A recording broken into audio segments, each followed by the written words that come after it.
I just want to thank everybody for coming out. I see a lot of students in the audience, even though I know park testing is currently going on, so thank you for that. We just finished our public finance meeting, and prior to that, we had an executive session. So we had already opened up the meeting, so we took attendance, we said the Pledge of Allegiance. You just missed it because we did it in executive session. So we're going to get right to the public, I'm sorry, not right to the public commentary, right to the President's comments. I'm going to just speak very briefly, seconds, and then pass it off to Dr. LaSousa. We'll do a couple committee reports, and then we'll get right back to public commentary. Many of you were here for the finance meeting, and I just want to point out that, you know, I'm happy that everybody that got up and spoke asked that we go to a higher taxing authority to not penny pinch, for lack of better terms, when it comes to staffing and addressing the needs of the students as well as the district. I do want to say on the counterpart, the nine of us are very conscious of school needs, teacher needs, administrative needs, but we also have to be very cognizant of the fact that there are also residents that are on fixed income, so it's a balancing act. And I think we've done, and I'm pointing to a slide that's no longer there, but I think over the last 10 or 15 years we've done as good as we can, and the boards before us have been very fiscal and very prudent. And I just think at some times there needs to be maybe a market adjustment, and this may be one of those years where we need to adjust and possibly go to the higher taxing authority. I agree with Sal. He said that's not a target. It is absolutely not a target. We're not looking to get to a particular number. We're looking to get to adequate staffing. We're looking to make sure the class sizes aren't approaching 30 kids in a class. So, but please don't think that the 9 members up here, the 4 to my left and right, take any of this lightly. They literally spend hundreds of hours working through the numbers and all of the permutations and all the scenarios and thinking 6 months out, a year out, what's going to happen. Mr. Gilfillan doesn't sleep, thank God, and he's the chair of our finance, and he runs a tremendous number of what-if scenarios. So we are very cognizant of the student needs, but we're very conscious of being fiscally responsible. So, you know, just keep that in mind. And we're not looking to hit a target number. We're just looking to do what's best for the community, and we thank you for your input. It was a little bit longer than I wanted to be, so I'm going to pass it off quickly to Dr. LaSousa. If you wouldn't mind, take it from here. Beyond the finance report, I don't have anything that I need to speak of. I just will remind everyone that we have a special event on Saturday at the high school in the nerd camp that one of our teachers, Una Abrams, has put together the last couple of years, and I sent a note about it to all the parents in the district, but we invite everyone to come, at least for the keynote speaker, who is Caitlin Roy DeBellis, a teacher from Sandy Hook Elementary School. Excellent. That's it. And that's at 12:30 the keynote speaker goes on? Or 12:45, Mr. It's in the flyer that I sent out. Sorry. It's about then. It's about midday. How do you know? Yes. I know, it's either 12:30 or 12:45. Mr. DeQuilla, do you have a construction update for us? Yes, I do. Just want to let you know that all the contractors have been able to recover from our rough March weather. The Milton contractor continues to make steady progress. The external brick or the facial brick work is now being done. The connections to the existing building have been opened up during the shortened spring break, and the windows will be installed next. So they're continuing to make steady progress and are on target to be finished approximately June 30th. The contractor at the middle school is, again, steady progress, continues with the block work, and it seems that he will be doing block work for quite a while. And you have to remember that the entire building is all cinder block. So the walls in between the 3 STEM classrooms are all cinder block. So there's a lot of block work that needs to be done. Then they will put on the roof and ultimately get the windows, but they are making progress. The contractor at the auditorium is doing fantastic. When you go inside, from when it was gutted, it's starting to take shape and, you know, begin to look like an auditorium, especially once seats get installed, which are probably about a month to 2 months away. So they're making progress. The good news on the central office addition is that the issue with the footing and the electrical pipes has been resolved. The contractor went out and dug the footing on Friday. It was inspected and passed on Friday. I was told that they hoped to pour the footing on Saturday. In today's monsoon, did not get out to see if that was done. So that's what's supposed to be done, so they should be busy and back to work starting tomorrow with the dry away. Unfortunately, today's monsoon did reveal that there are still numerous leaks in the auditorium roof. First thing this morning, after I got that report, contacted both the roofing company, the roofing manufacturer, and the architect, and unfortunately, even after an email and calls, did not get a response. So we'll keep that on to make sure those get rectified, and I will clearly state that if any of the new equipment or work is damaged or the contractor has to redo anything, the roofing contractor will be paying for that. So there will be no cost effect to the district if the auditorium contractor has extra work to do. Sorry, Peter, if you can't get them on the phone, how do you expect them to pay for damaged acoustic panels? Because I hold money. Okay, And I Enough have to money that cover- they're owed. okay. Yeah. Enough to cover any Yes. damage? Yes. Well, we're not moving any equipment in, correct, when we know No, there's 5 leaks? nothing is being moved. The contractor has been working around, but there's getting a point that his progress will be hindered if these aren't rectified soon. So Okay. we're pushing, and we'll continue to push. And you'll bring that up at the next finance meeting, and Mr. Gilfillan will then take it from there. At some point, we're going to have to either get rid of this roofer and find a new roofer, or somebody that can fix the leaks. My patience is wearing very thin with that one, and the attorneys, an architect have already sent 2, hey, if you don't finish, bring someone else in, so we're about time to bring someone else in. We're getting very close. Okay, and unfortunately, we have to wait for a rain to see that it wasn't taken care of. It seems like every time we get... Correct, and actually, one of the leaks that came up today was brand new and had never leaked before. So, Well, it's never rained, it hasn't rained this heavily since correct. since August, so Yeah. it was a better test today, but, okay, so We're on them, you're on them, and Yeah. you'll follow up with the Finance Committee and the Facilities Committee? yes, and the next one. And then, okay, sorry, Peter, will you? And the next board meeting. And the next board meeting. And does anybody have any questions for Peter? Just to be consistent, that I would say the word redistricting each meeting since probably mid-2016. Dr. LaSousa, now that the 4 classrooms at Milton should be online, you had mentioned a date on when we might think that we might need to, we definitely have to redistrict. Were you considering the beginning of 1920 school year or 2021 school year? 2021 is more realistic, probably, depending on when the demographer finishes his initial report, and then from that initial demographic study, he launches into the redistricting efforts. So 1920 would be the absolute fastest it could possibly happen, and 2020 might be more realistic. Okay, but we We'll have keep time, on- you'll yep. work through the committees on how that Yes. looks and whether it's a phased approach or a big bang? Yes.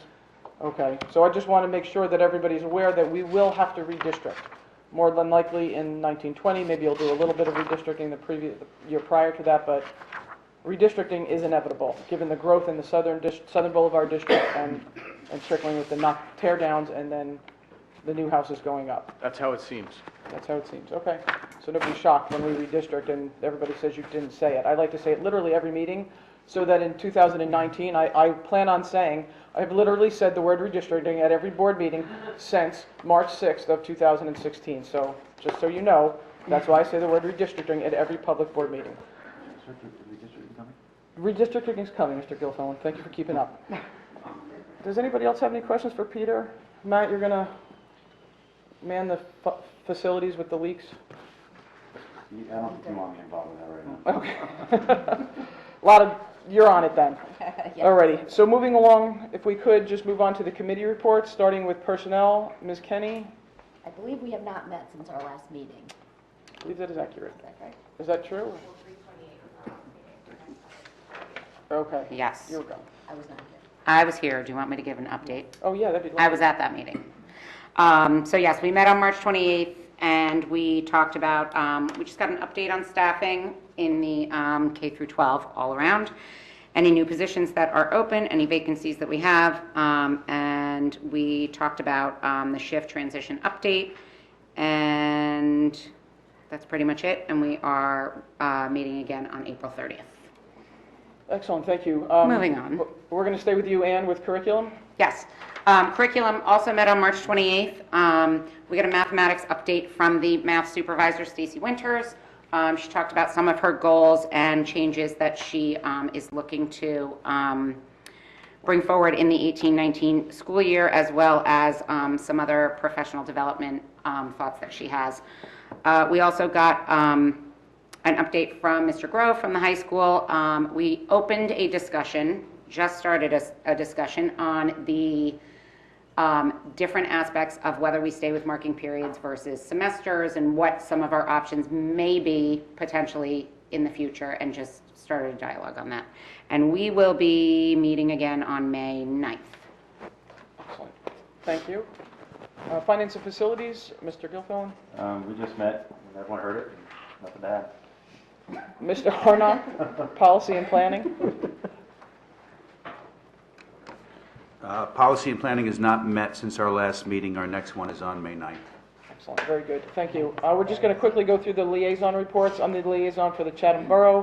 The last meeting that had any impact on the district, school district, was the borough was going through the redevelopment initial planning stages. They are not too far down the line. The only thing I said publicly there was to just be cognizant of any increase in the school district, the enrollment, if they put, and types of housing, what type of housing they're going to install. Is it going to be senior citizen housing? Is it going to be, draw more families? So it was just a comment to be cognizant of the impact on the school district.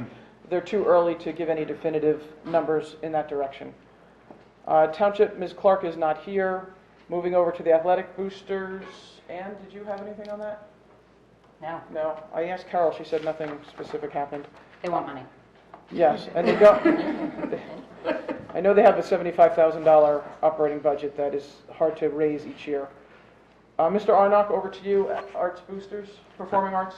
Sure. First of all, I want to talk about Montclair State University Foxy Awards has awarded the Chatham High School Theater Department and nominated them for several 2018 awards, including the performance of A Midsummer Night's Dream for outstanding productions of a classical play, as well as Charlie Thompson, Best Supporting Actor, and Gillian Roche, Best Supporting Actress.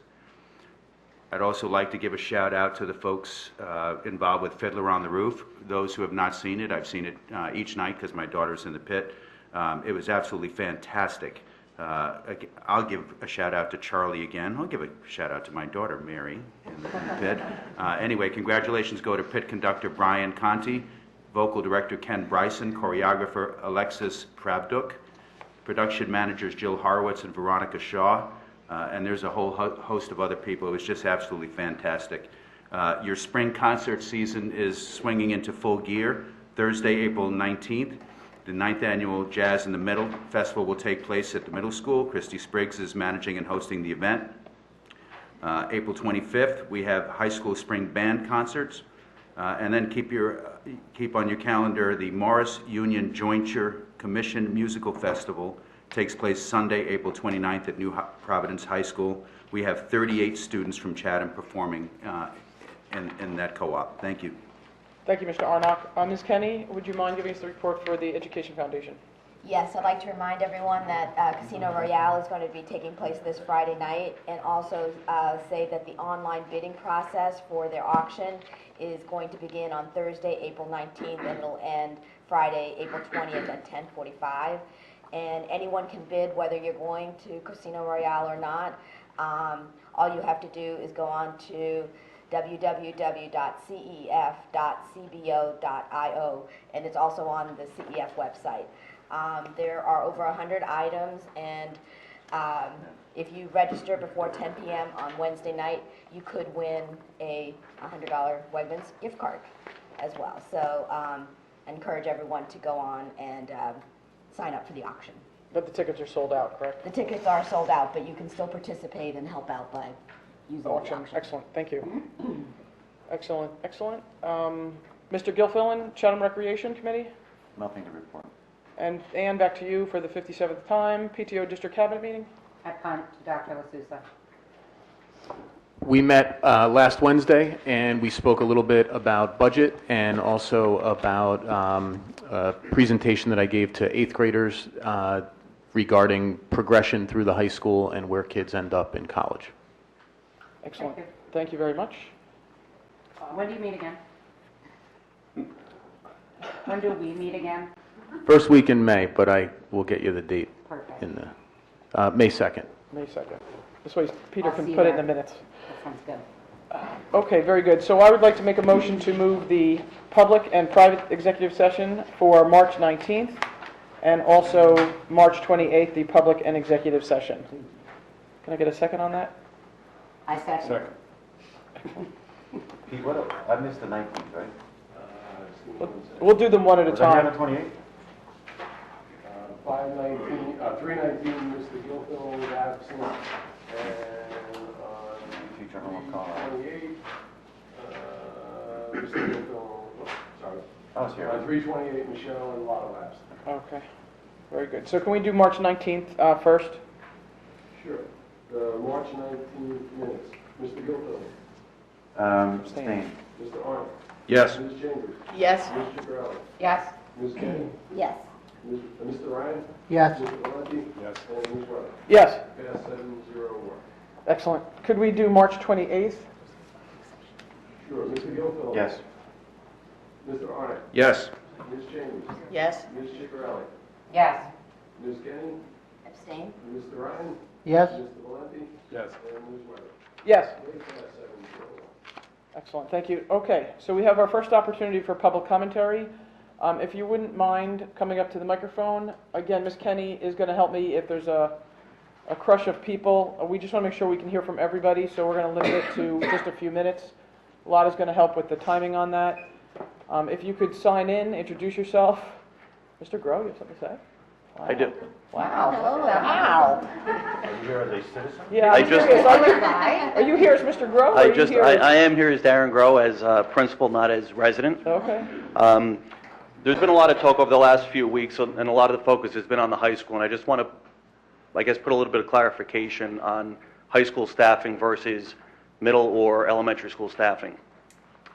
When the high school enrollment increases by 40 students, we have a greater need for more staff. If it was an elementary school, you'd hire a teacher, maybe 2 teachers, you'd absorb those classes. In the high school, you have to hire additional sections for math, science, social studies, English, world language, and potentially related arts. So in doing so, if we were to really increase staff because of the enrollment growth, we wouldn't be looking for $100,000 in staffing, we'd be looking for $400,000 in staffing. What we've been able to do, or what we've tried to do over the last number of years, because we have not been able to get the full-time staffing that we really have needed, that has been aligned with our enrollment growth, is we have looked at, one of our goals over the last number of years is to always maintain low numbers in our 9th grade academic classes. And the reason for that is it's a transition year for our 8th graders, or for our 9th graders coming in from 8th grade. We want to make sure that they have all the attention that they need from their teachers in the academic core subject areas, and we want to make sure they hit the ground running. They're 14-year-old students coming into a school where there's 17, 18-year-olds sitting next to them in many of their classes. We want to make sure they have a positive experience the first time they step in. So a couple of things that we've done over the last number of years where we haven't hired additional full-time teachers. Fortunately, we've had some teachers come back from leaves, and they've come back as part-time staff members. So we've been able to increase sections, 1 or 2 sections per year at different points over the last number of years. The benefit to that is we've taken what we believe to be a quality full-time teacher and been able to accommodate him or her by giving them 2 sections.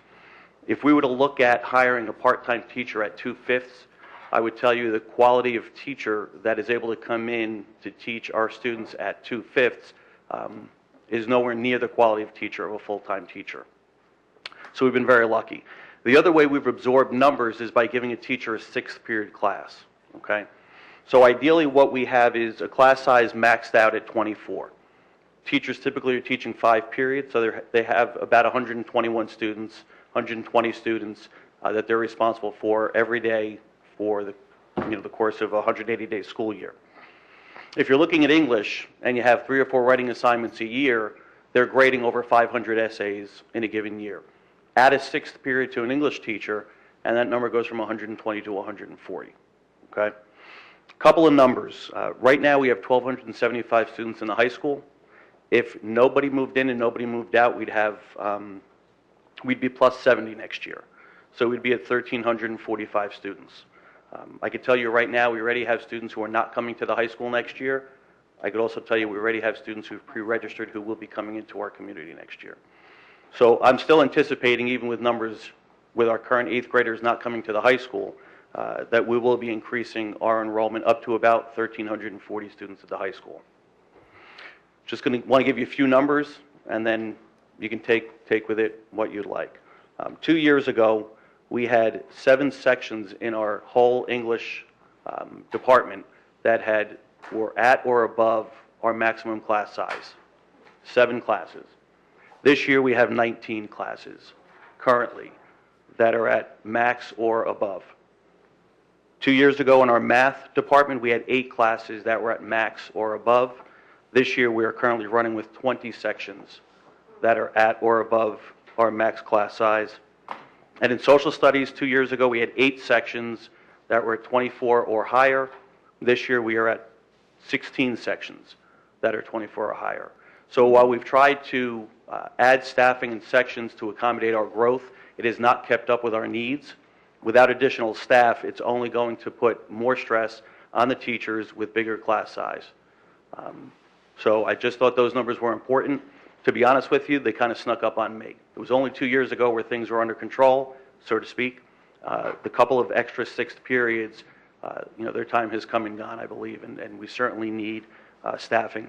Keep in mind, staffing isn't on an annual basis. We hire a teacher to accommodate our needs now. It's going to, we'll be able to manage numbers over the course of the next 3 or 4 years with 1 additional staff member next year. So, thank you. Thank you, Mr. Grove.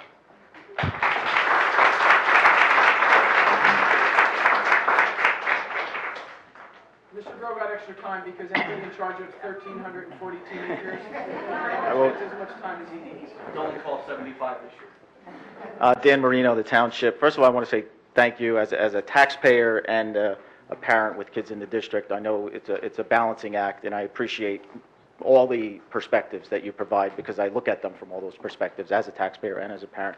On behalf of the sailing team, I'd like to hand over our contributions for this season so that we can establish a sub-account with Mr. Librera to pay for our expenses.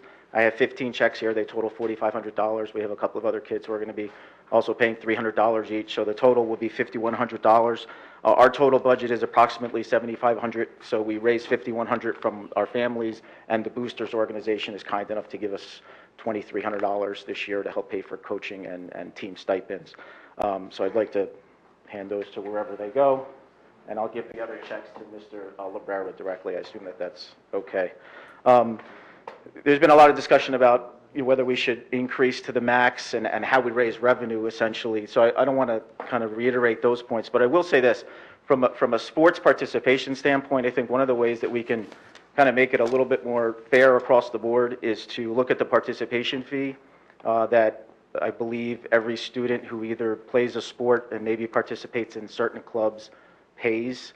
I mean, as I just handed over these checks, you see that we ask our parents in sailing to pay $300 a season. I believe the girls' ice hockey team pays $700 per student because they have higher expenses. The paddle team pays something probably more close to what we're paying or maybe less. And as I just heard, the new boys volleyball team pays $500. So these are all testaments to the fact that parents, families are willing to pay something for an activity that their child enjoys. Could be something that they've never done before, which in the case of sailing is a lot of our kids. And so what I would say is let's sort of have the rest of the community follow that same sort of model and pay a little bit more into the participation fee so that we pick up all these sports and we don't ask sailing to pay $300 and ice hockey to pay $700 and paddle to pay $100. I mean, if a kid plays 3 sports, should he pay a $100 participation fee? I mean, there's more cost to paying 3 sports versus 1. Shouldn't they pay a little bit more? I mean, if you sign up your kid for a summer camp, you sign up for 1 week, you pay $300. You sign up for the second week, the guy says it's another $300. Or maybe there's a discount for the second week, but you don't get the second week for free. You certainly don't get the third week for free. So let's be a little bit more economic in how we look at this participation fee and say, hey, there's more costs involved with playing a second sport, a third sport. Can you contribute a little more? I think the answer is yes. And I think you could easily raise another X thousand dollars, possibly even 6 figures, by just more equitably asking parents whose children were parents of children who benefit from these sports to pay a little bit more into that participation fee. This is proof positive that people are willing to pay if you give them a good service that their kid can participate in. $300, $700, $500. Can we ask each kid to pay $150, $175, $200? that's one way I think there's hidden revenue there that we need to tap. Thank you. Hidden revenue in a lot of places like that. Figure it out. Hi, my name is Zoe Papier. I'm a junior at Chatham High, and I'm one of the captains, along with Yimso Boom and Paul Dannenberg for the sailing team. Not everyone here is going to be speaking. We just wanted to show you our numbers. So right now we have 7 out of 19 who showed up tonight. They weren't required to come. They just were asked to, and they showed up because they wanted to, because they want to show that we participate and we have a big number that comes out. So as a junior, my schedule is already busy without even factoring in extracurricular activities like sailing or clubs or whatever. Studying for like classes and standardized tests and APs are a struggle in and of itself. So when I joined the sailing team, I instantly fell in love with it, but I worked extra hard to try and make up for the time that I lost because I started so late. This season is the spring season, and it's going to be my 4th season on the team. And last fall and this spring, I got the opportunity to be a captain, and Yimso, Paul, and I have all worked incredibly hard to make this team even better than it was, which was really difficult because it was already amazing when we started. In the fall, we implemented 2 workouts a week, along with our 3 days a week on the water. So we have Monday through Thursday of workouts and sailing, and then we also have Saturday. Aside from sailing, personally, I am the vice president of 2 different clubs. I'm a member of my vestry at my church. I'm a barista at Starbucks as a part-time job, and I'm an AP student. And I know for a fact that everyone here has a busy schedule, and that everyone in this team gives 110% in every practice and every workout. So going from that straight to homework really isn't fair. So personally, I think that the only fair way to let us kind of be kids still is to give us a gym exemption and allow us to have that extra time to kind of work in school instead of having to go from right after school to 10 o'clock when we eat dinner working and never having a break. Okay, great. Thank you, Thank you. Zoe.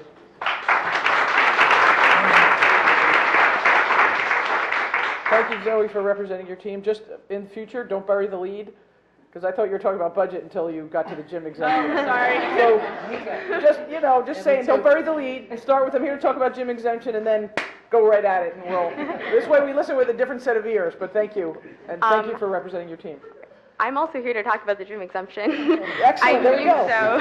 See how quickly our students learn? Look at that. I'm Yimso. Zoe mentioned another co-captain, and just to go over our schedule, our workouts are 1 hour each. We're working with Coach Abner, who also coaches the workouts for the swim team. She's been really helpful. And then we also have about 2-hour practices on Tuesdays and Thursdays. Saturdays are 5-hour practices.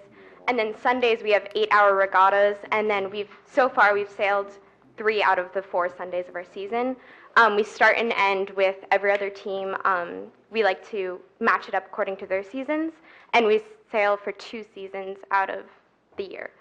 So this is about 220 hours per season, 440 for the entire year. Right. And also, we just wanted to thank you all for the opportunity, because we normally wouldn't get this opportunity to sail, especially competitively. And Chatham has been really accommodating, but now we're adding a lot more, and we'd ask you to please continue being accommodating and let us continue our passion for sailing as the requirements increase. Thank you. Thank you. Thank you, sailors.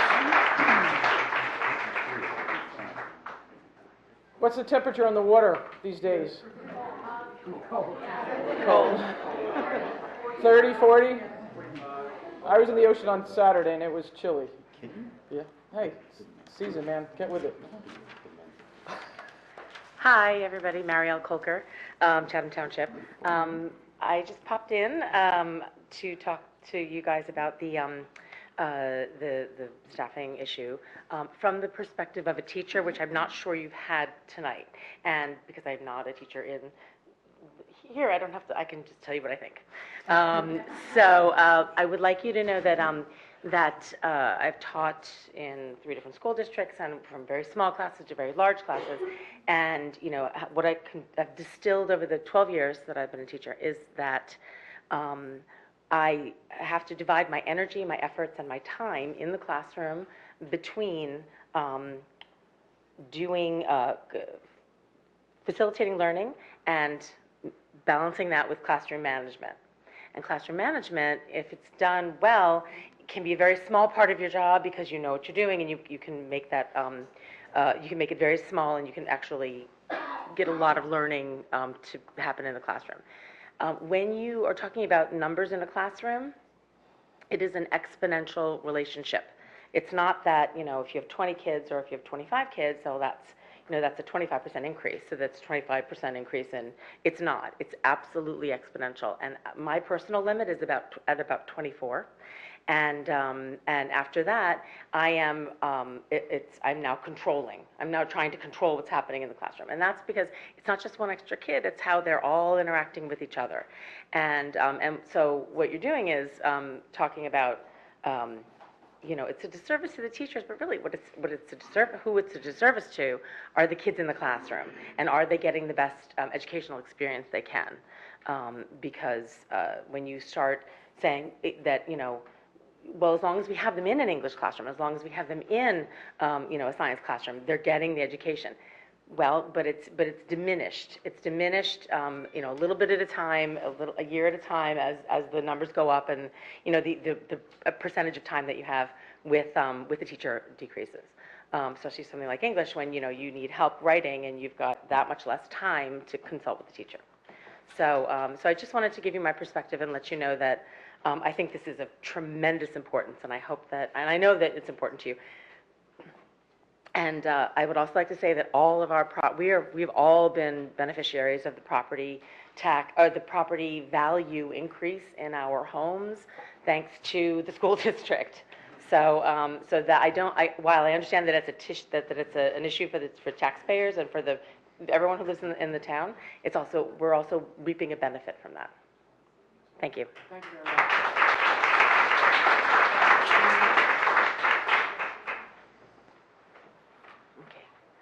Jane Devlin, Chatham Township.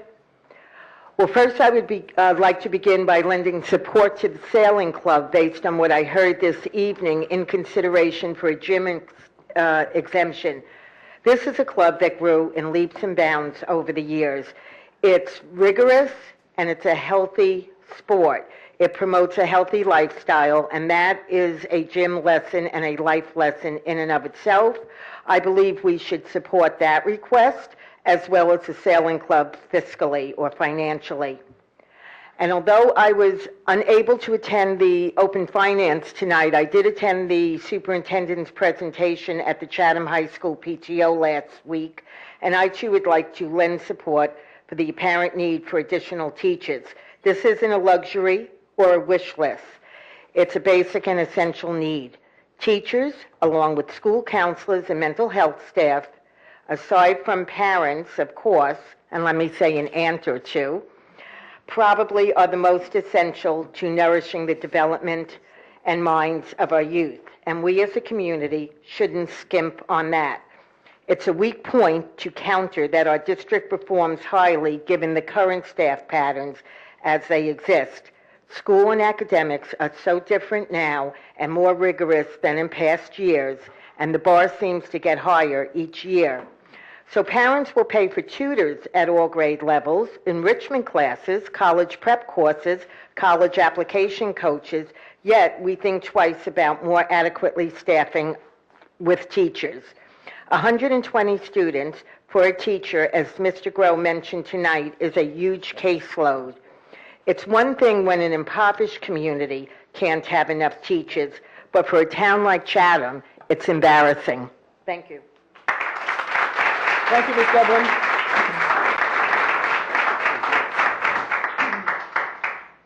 Jane, could you do me a favor when you're done? Would you mind putting the sign-in sheet on the podium behind you so folks can sign in prior to getting to the microphone? That would be great. Well, thank you, Peter. Thank you.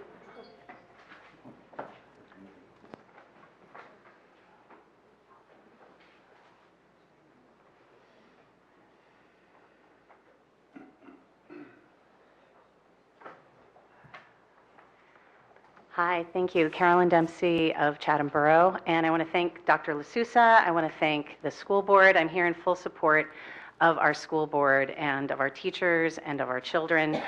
I think that we have been working miracles in Chatham with being able to keep the education at such a high level and paying such a low cost per student, but I don't think that we should require of our teachers and of our administrators to be miracle workers. And I think that what we value as a society is what we put our money toward. And I think we should be fully funding our students, fully funding their education, and that shows what we value. And in addition to this, I would like to support the funding of the sailing and the paddle teams. They offer such a unique opportunity. I grew up in Nebraska, and never in my life did I think that I would have a child who'd have an opportunity to sail or to even play paddle. I didn't even know that was a sport. And so sailing is a true co-ed sport. There's boys and girls who compete together with each other and against each other. And right now, sailing parents and paddle parents have to pay in order for their children to have that opportunity. And to echo April and Dawn's thoughts, I think it shouldn't be just those who can pay whose children can participate. I think we should try to make this open to everyone, and just by funneling a little bit of money, not even that much, towards sailing and paddle could offer such great opportunities to these kids and enrich the lives of our student body so much. So I want to thank you for all your work and for listening to these tens of people that have been getting up and speak. It's so important, and if we want to show what we value, then we need to max the tax and value our children. Thank you. Thank you, Carolyn.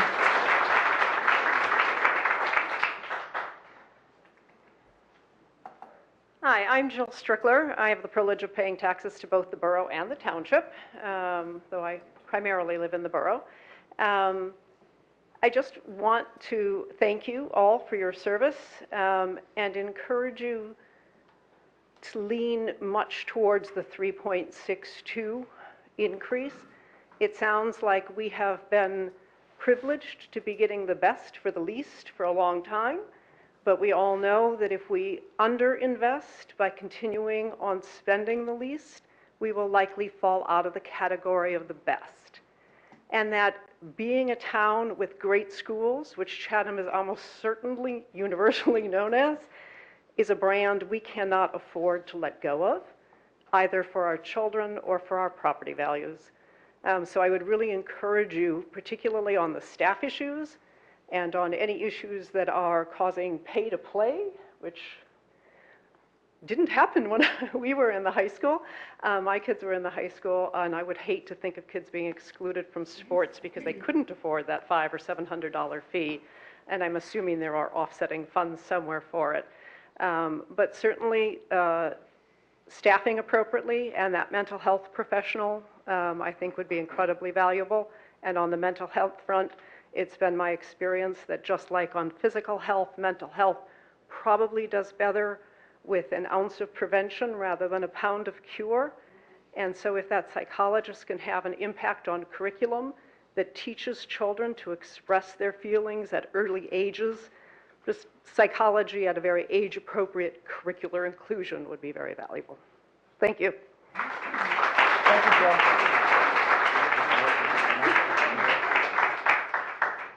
Hi, I'm Kelly Loofborough. I have 3 kids in the school system, in the middle school and the high school at this point. I just want to say I'm really appreciative. Well, first of all, I will lead by saying I am 100% supporting the higher tax rate. I think if you look at $40 more a year, we can't afford not to put that into our schools, especially for teachers and counselors. We are fortunate enough to have the SAC counselors come and do their presentation just before this budget review. And I think that if you only look at the facts and the evidence, it tells us that there are very real increases in stress, in suicidal ideation, and in the need for students to be supported both academically and with mental health. And so To me, it's imperative and irresponsible not to be putting those funds in those two categories, and I wholeheartedly hope you're bold with the budget at this point. Thank you, Kelly. Hi, Catherine Peck, the Township. And I just want to reiterate what everyone else said here in terms of really investing in our staff, but also making sure as you make these final decisions and we look at the final numbers that are coming in for registration, especially at Southern Boulevard, knowing that we are not going to be redistricting next year, making sure that those numbers have an appropriate and reasonable amount of students in the class. Last year, we had 27 students in one of the kindergarten classes. So we're talking about how that's too much for a freshman class and that the higher levels can handle more. And we have 5-year-olds in a class with 27 students in a half-day program. So we're already, in a little bit, that's debatable there in terms of the service that we're providing them. So if you can just keep in mind, reassess that when looking at the final cuts for the 3 elementary teachers. I know that that was supposed to be at other schools, but keep in mind if somebody needs to be shifted over to Southern Boulevard so that we can make sure we don't reach that level again. So thanks, and thank you for all you do. I know you have difficult decisions ahead of you, so thank you. Thank you, Catherine.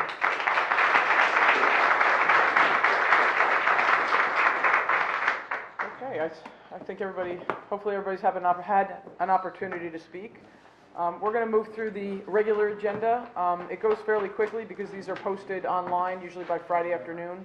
So we've looked at them over the weekend, and hopefully you all have as well. So we're going to go through the regular agenda, then we do board business, usually very quickly, and then if something piqued your interest that we discussed, if you want to, there's one more opportunity for public commentary at the end. So without further ado, I'm going to move this over to Ms. Kenny for personnel.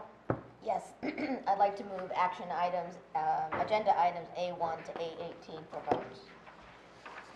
Second.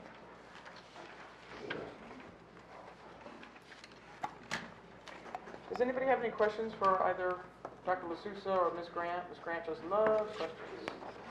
Ms. Grant is our Director of Human Resources, if anybody doesn't know some of the folks sitting here. Karen Chase is our Director of Curriculum. And then Dr. Dalia is our Director of Special Services. We don't often have as many people in the room, so I really want to thank you for coming out. Typically there's 5 people in the room, so when there's more folks here, I like to introduce the band to make sure that everybody can put a name with a face. Does anybody have any questions on personnel? Just want to wish the best to the 3 retirees. Lucky ducks. Drew Barkley's been there forever, right? Seeing no questions, Peter, would you mind on the Sure. personnel? Agenda items A1 through A18. Mr. Gilfillan. Yes. Mr. Honor. Yes. Ms. Chambers. Yes. Ms. Chigarelli. Yes. Ms. Kenny. Yes. Mr. Ryan. Yes. Mr. Valenzi. Yes. And Ms. Weber. Yes, Agenda items passed 8-0. excellent. Mr. Gilfillan, would you move finance and facility items, please? Yes, I'd like to move action items B1 through 19 on your regular agenda. Second. Oh, yeah. Number of donations. Sorry. High school PTO donations, amount of $15,500 towards the purchase, upgrading the high school cafeteria audio visual equipment. Booster Club donation, amount of $3,100 for a Rhapsody pitching supplement. So I wish I knew what that was, but thank you. Another donation from John Gallagher from Preferred Freezer, $15,000 to support the robotics club, which I think brings in close to $50,000. Wow. $40,000 in continued support of the robotics, so we can't thank his individual efforts enough. A middle school PTO donation, the amount of $800 for the purchase of 2 dedication plaques for the middle school garden. Chatham Education Foundation continues to support the district in a dramatic way. Another round of donations of $19,500. For most of it, the high school and middle school split up STEM, a large format printer, literacy, we need diverse books, another STEM collaborative maker idea boards, and then another for STEM Pasco probes. And last but not least, Southern Boulevard PTO donations in the amount of $6,200 for a number of different things. Most importantly, 120 canisters of disinfectant wipes. Books for the classroom, libraries, books for the media center, and various items to enhance the education and classroom experience during indoor recess and class time. And by the, no, wait, I gotta forget one. We are adopting sea animals in this town. We are a Washington Avenue school. Yes, the kids are adopting 6 animals at the Jenkinson's Aquarium. Total cost of $416, which these kids did through purchasing cougar paw tattoos provided by the Washington Avenue So PTO. cute. They stay in Point Pleasantville, right? No. They are actually, Just want to be clear. they're supporting the sailing team by chasing them and making them sail faster. They're, yeah. Okay, excellent. Just a quick question, either Matt or Peter, and I apologize if I don't know this. We just spent an hour talking about finance. We talked another 20, at least 20 residents got up and spoke. We're not making an official motion now, but on April 30th, we have to vote on it. So is the next step from a budgetary point of view, the finance committee goes back and makes additional recommendation? We're not moving officially to a 3.28 tonight, are we? No, all of the discussions today were discussions. Okay. The board will need, or the finance committee will need to meet, make recommendations, so that on April 30th, they can present to the board, this is how we'd like to spend the money. Okay. We've listened to the public that we're going to 3.62, or no, we're still going to be prudent and do 3.5, or however we would like to spend the money and propose and approve a budget. Okay, great. So there's And no then on action on the budget today at all. So the finance committee, Mr. Gilfillan heads up, Mr. Ryan, Mr. Arnott, and Ms. Kenny are on the finance committee. They will go back, absorb what everybody said, and come back with a recommendation, working with the administrators on what the top priorities are. That will have to be voted on and finalized, though, at the next Board of Ed meeting, correct? Correct. Okay. Joe, could I make one quick comment? Yes, sir. I mean, from one end of this table to the other, there's not a board member here that doesn't want to max out spending and maximize what we can do for our kids and how we can support our teachers. I've been here at so many meetings when Matt and Jill would ask teachers, would ask people coming up, what do you need from us? How can we support you?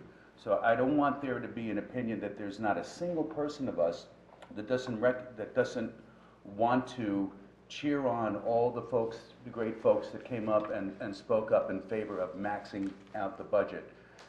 The only thing you don't have the luxury of doing is behind the scenes, when you bring on teachers, when you bring on certain costs, and a certain element of that budget grows at 15, 16% a year, if you ignore it, it comes back to bite you 5, 6, 7, 8 years from now. So we've heard everything that was said tonight. We're encouraged by the pulse of the community, but at the same time, I just want you to appreciate some of the things that we're looking at, because we don't want to hand down a sticky situation down the road to our successors. I just wanted to say that. Great, thank you, Matt. Although if we do increase it, like say for... That's not Matt, his name is Sal. But that's We're all usually who one. I'm arguing with is Matt on this. But Sal, if we increase the operating budget, say 0.33, which is the difference between what was proposed and the max, the 0.33 stays with us, so that will remain with our operating budget. The costs that we can't control are, again, health insurance and then enrollment, which hopefully we then would apply a waiver. So I hear what you're saying. There's a tremendous amount of, factors that come into this. But the increase in this instance is to the operating budget, so it sticks with us year over year, versus, for example, a capital expenditure, which is a one and done.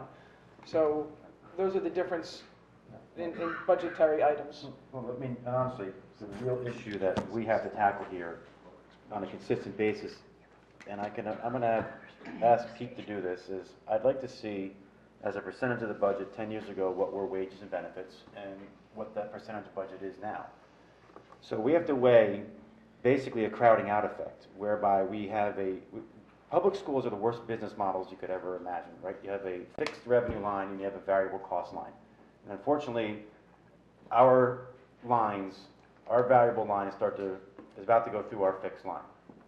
And we have seen where the percentage of the budget that is fixed towards wages and benefits eats away every year. It becomes a larger percentage of the overall budget, and that impacts our decision process and what we need to look at from a perspective of everything else that exists in our budget, from a curricular perspective, from a sports perspective. So there is an impact when we add teachers that's going to have, could potentially have an impact on other things that we offer from a school district. So we can, I'm glad we want to sit there and we're going to add teachers, but there's impacts that we need to evaluate, we need to look at and say, okay, it's one thing where we are next year, but I also know that next year my max tax increase is probably going to be low threes next year, right? Okay, so now I need to look at next year's numbers and say, okay, what is the wage and benefit percentage going to be under a smaller tax increase? And see how that's going to, again, crowd out more from the balance of our overall operating budget and see how that impacts the kids. Because yes, teachers are a massive part of our curricular offering, but there is a lot of other things that are important as well that we may not be able to sustain. It's nothing to do with us not wanting to spend. It's the fact that our revenues are capped, right? We can't go up and beyond what we're allowed to do from a legal perspective. So, there is, as Sal said, there is so much more, unfortunately, that we have to look into and we have to evaluate than just simply saying, okay, we add teachers. Okay, so I don't want anyone to think here that we don't want to do this, but I think people need to understand that there's a lot more impact that goes on a year-over-year basis from this quote-unquote crowding out effect that we're seeing, based upon a fixed budget. So, Sal's right. There's so much more that goes on behind the scenes. There's so much more that we have to put into it from a thought perspective that's generated by all the different committees, and why we don't sit here and say, okay, just add teachers. Okay, we have to think about a lot more in order to make sure that the overall experience is positive for all the kids. So, just Thank you, Matt. my 2 cents. Your 2 cents? Okay. As long as you go away and add teachers next week. Does anybody else have anything else on finance? So we will come back on April 30th, and the 9 of us will have to vote in one direction or other. Obviously, Matt, as the finance chair, will take this back, crunch the numbers, and make a proposal, and then the 9 of us will have to agree or disagree on that recommendation. So that's, just from a housekeeping point of view, how it'll work going forward. When is this finance meeting, Jill? Matt, when is this finance? You have to iron it out. Iron it Okay. out. Before April 30th. So, and just pull in whoever the alternate is. I'm away next week, so I'm not available, but just pull in whoever you need if somebody can't make it. Pull in somebody that's favorable to my position. You're picking. Very good. Does anybody else have any questions on finance or facilities? No? Mr. DeCola, would you Agenda mind? items B1 through B19. Mr. Gilfillan? Yes. Mr. Arnott? Yes. Ms. Chambers? Yes. Ms. Chigarelli? Yes. Ms. Kenny? Yes. Mr. Ryan? Yes. Mr. Valenti? Yes. And Ms. Weber? Yes. Agenda items passed 8-0. Excellent. Thank you very much. Moving on to curriculum. Ms. Ciccarelli, would you mind? Yes, I'd like to pass agenda item C1 to C3 for vote. Excellent. Okay, since we can't really talk about 1 and 2, there's really not much to chat about, and I'm not going to ask Ms. Chase where the overnight field trip for the robotics team, because for safety reason, we don't post that anymore. See, I'm listening to you. Very quick vote. Anybody like to say? Wow. Second. Thank you. Excellent, thank you. Does anybody have any questions? No. No? Seeing none, Mr. DeCola, would you mind? Agenda items C1 through C3. Mr. Gilfillan? Yes. Mr. Arnott? Yes. Ms. Chambers? Yes. Ms. Chigarelli? Yes. Ms. Kenny? Yes. Mr. Ryan? Yes. Mr. Valenti? Yes. And Ms. Weber? Yes. Agenda items passed 8-0. Excellent, thank you. Does anybody have any new items for board business, or any old items they would like to bring up, any opinions they would like to share on anything? No, we can talk about redistricting.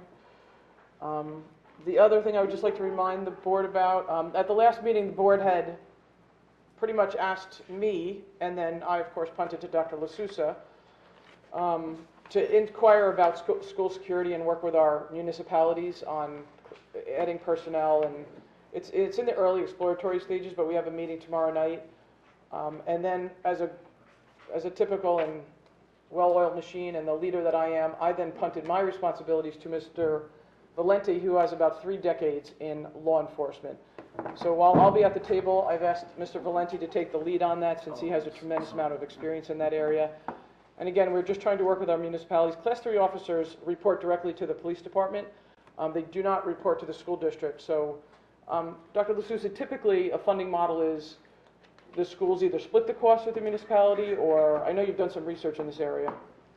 It depends on the district. In some communities, the municipality pays for a school resource officer or a Class 3 officer. In some communities, they split the cost right down the middle, and in some communities, the Board of Education pays either the full cost or the majority of the cost. Okay, so we're working through that. And clearly, it's not in our budget because we just can't afford that this year. It may take several months or a year to work out, so just stay tuned on how that goes. We probably also have, public commentary on security and safety, but we're going to work with the municipalities first. Again, I've asked Mr. Valenti to take the lead from a board perspective. Dr. LaSousa will obviously represent the school district. So I just wanted to let everybody know that that's on the horizon, that's being discussed. Does anybody have any questions on that? Well, just one comment. Certainly. And I'm sorry I'm ignorant, but what was interesting in the finance presentation was when there's a knockdown of an $800,000 home in the township and they put up a $2.5 million house, and the tax being collected from the town, by the town, goes from $11,000 a year to $30,000 a year, we don't benefit from that at all. That's correct. Are you and Mr. Valenti, are you going to talk? So I know there's a lot of this that goes on, so you would think, and maybe this is ignorant on my part, that there's this extra money in the township or in the borough perhaps as well. In the municipalities. In the municipalities where they possibly could help in this capacity? I would hope so, and I don't want to speak for the other elected officials, and that's why you elect the officials in the township and the officials in the borough. But we have the same thing. For example, Red Road, there was a beautiful little salmon house that was knocked down. They put up 2 additional houses, and you said they're listed for, I think, 1.7 million each. So the rateable went up. The school district does not get a dime of any increased rateable, not one dime, and not next year or the year after. I know a lot of people think, oh, well, next year when you reassess, well, then you get 2%. That is not the case. We literally get 2% of last year's budget, last year's school budget. So if Amazon came in and we're paying $11 million, all that should really tell the municipalities is you should start giving maybe money back, because that $11 million tax increase should offset the municipal tax budget. But again, I want to stay in my lane. I'm not speaking for the township or the borough council. I don't know all the factors and the complexities that they deal with. I would urge you to speak to your elected officials. But to Sal's point, on any increased rateable, the school district does not see a dime. Not this year, not next year, not 50 years from now.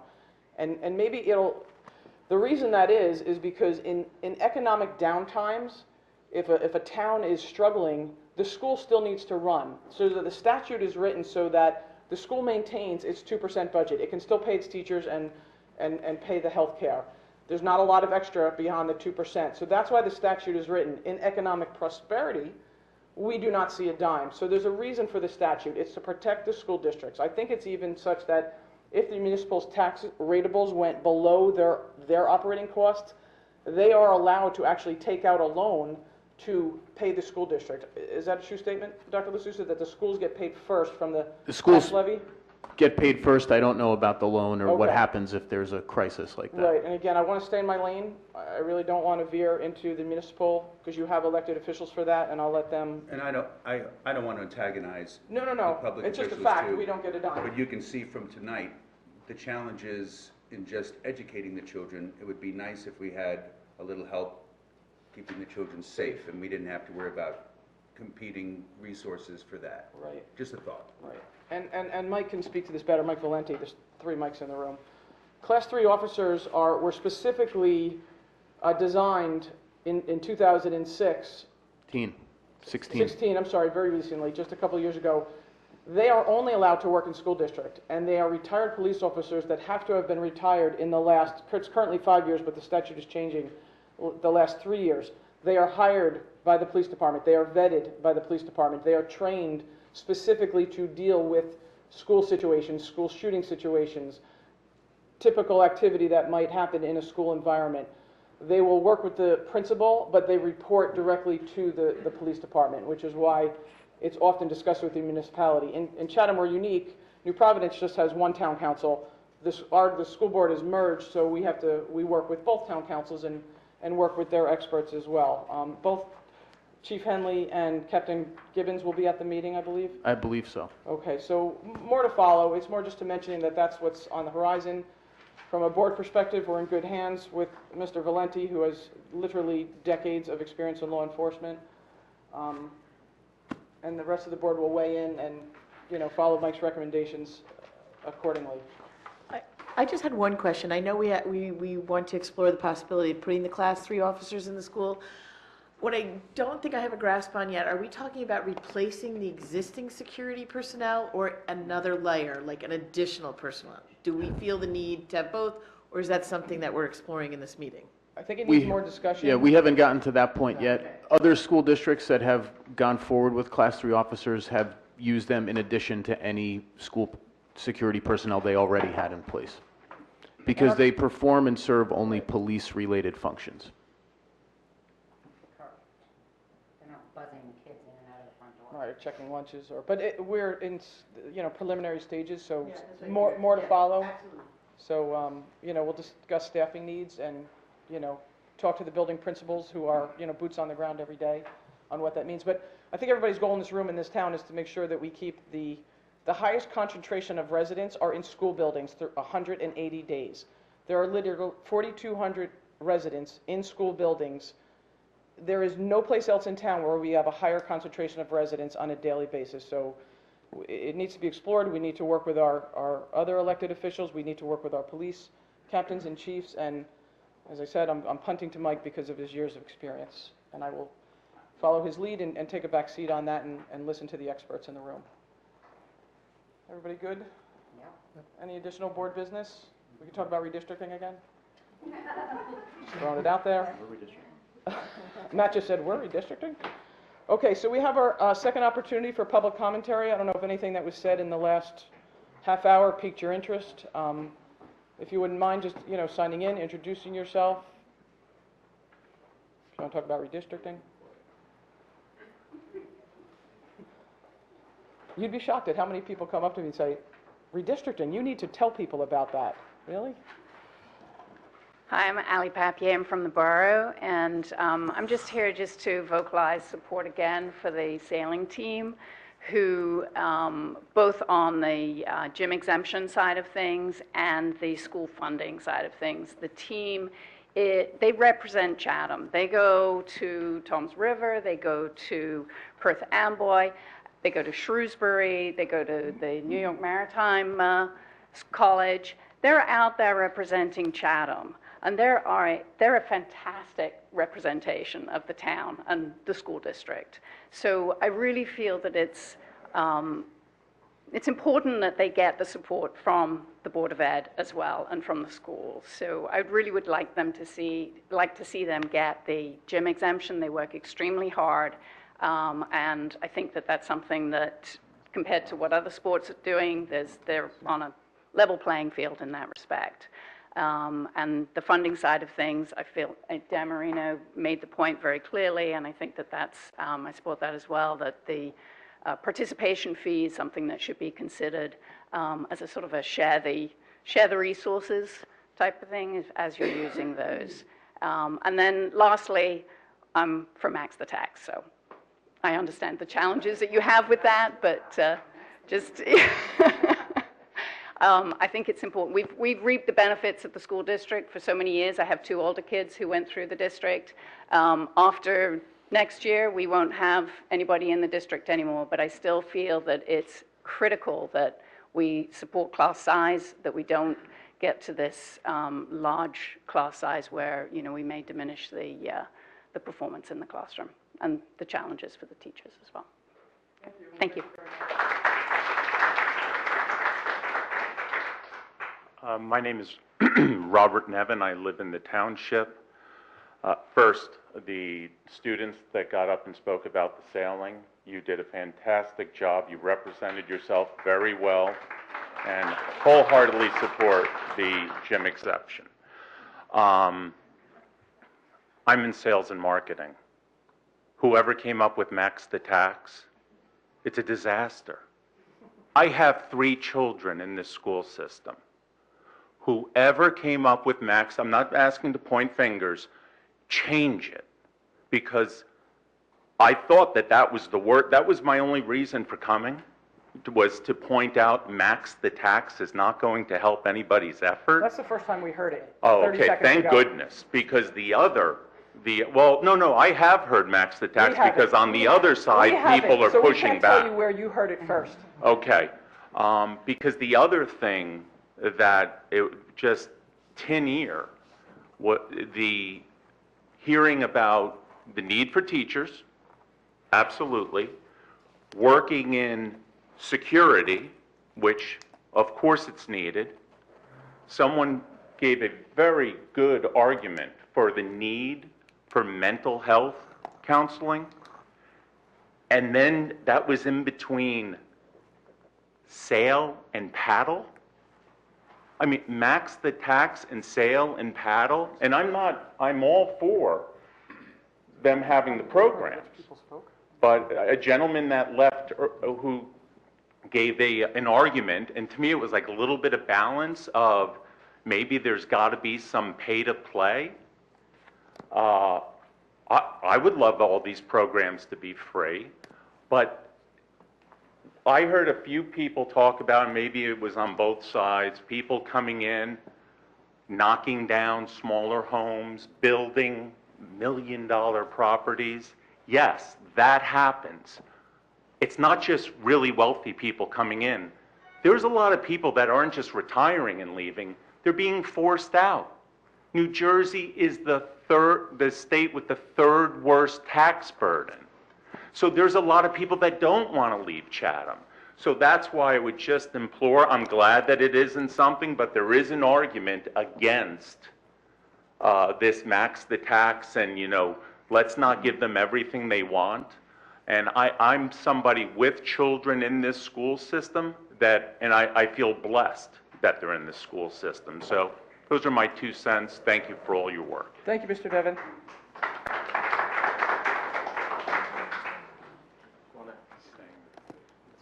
Comment on a couple of things I didn't get a chance to touch on before. One of the things we have to remember with the numbers, I think with the 2%, so putting aside all those waivers, you can raise 2% per year, right? If you do 1% instead of 2%, that has a compounding effect that goes on forever, really. So I think sometimes, to Matt's point, yeah, you do have to look ahead and you have to say, okay, if we don't do 2%, we lose that compounding effect forever, whatever it is, 0.5%, 1%, whatever it is. And so maybe it's not teachers, but maybe it's something else. But this seems like there's a lot of needs, and it really, we leave it up to you and Dr. LaSousa and Mr. Groh and all the other principals to decide what the priority of those needs are. But it sounds like the 2% is a good, I'm talking about the 2% plus the waivers and all that, which gets you to the 3.62. So I think it's important for the community to understand that if you don't do the 2%, you lose a lot going forward. And all you have to do is, throw it into a compounding formula and see 10 years down the road what you lost by not doing, let's say, the 2%. I'm not saying you should do that every year. I'm just saying, like you said, Jill, there are times when you make that decision.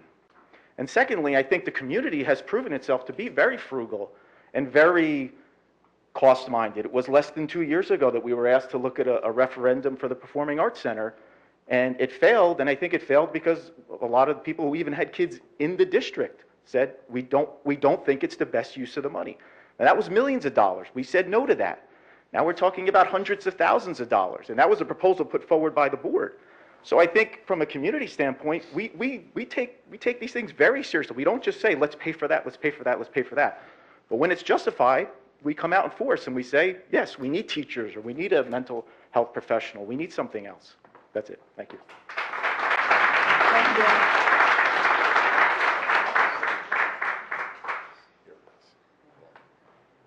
Good evening, Bill Heap from Chatham Borough. Hope I don't get mugged on the way out.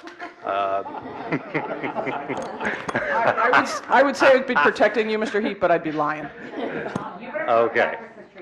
Yeah, I would go with all the volunteer work that you do in our community. I would lead with that.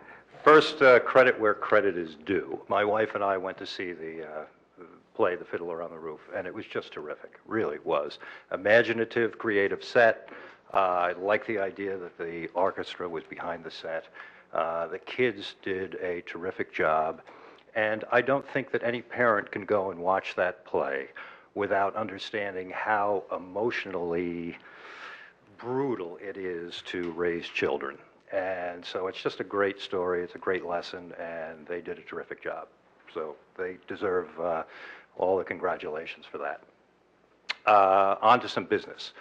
I am going to respectfully disagree with your assertion that you don't share in the spoils of the rateable increases. Not necessarily, well, no, not in the short run. In the short run, in fact, I'm going to agree with you. Okay. I think it's different in the long run, and I also think that some context needs to be added. Because people who are hearing this for the first time might get the wrong impression.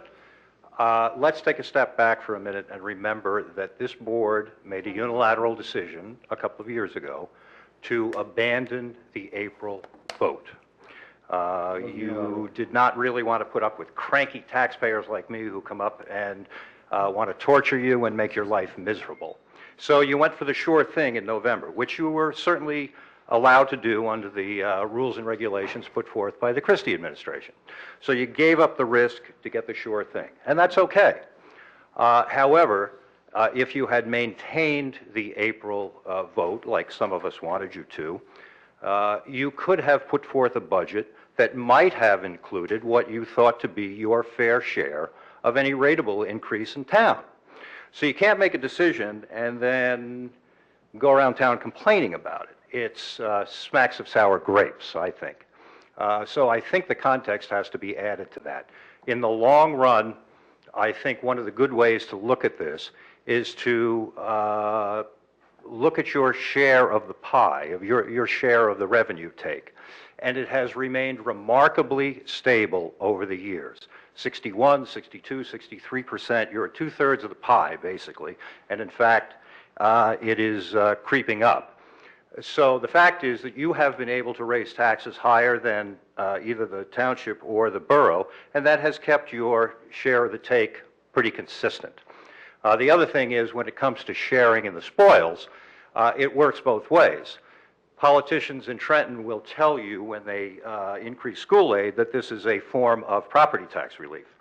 What are the chances that Chatham taxpayers will ever see any of that in the form of property tax relief? And I'll answer my own question on that, 0.00, because when that check is cashed and you've glommed onto the money, you're going to put it into the budget. So I think that sharing in the spoils might work both ways. And that's it. Thanks. Thank you, Mr. Heath. Thank you, Mr. Heath. Thank you again for all you do for the community.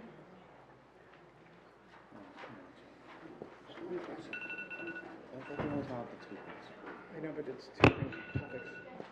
New topics, right, Jane? Follow-up topic. I just want to reply a moment to credit where credit's due that Mr. Heath just said regarding Fiddler on the Roof. I'd like to point out that all the talented students, including the musicians in the pit that he likes seeing on the stage, were taught to read the scripts, engage in the drama, sing, and play instruments, etc., by school teachers.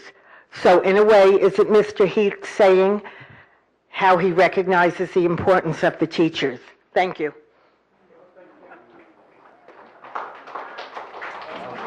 Well, thank you again, everybody, for coming out. We appreciate your input. We appreciate everybody's input, so please don't bother Mr. Heap on your way out. He's the Christmas tree sale guy and does a tremendous amount of volunteering for the community. Thank you, Bill, for being one of our loyal participants. We do not have any executive session. I make a motion to close the public session. Second. Seconded by Mr. Ryan and gone out the door. There's a hockey game or something on. That's English teacher, and we're in the process of that doing our match schedule for next year. So once classes get determined, we'll determine where we're. Okay, but you're going to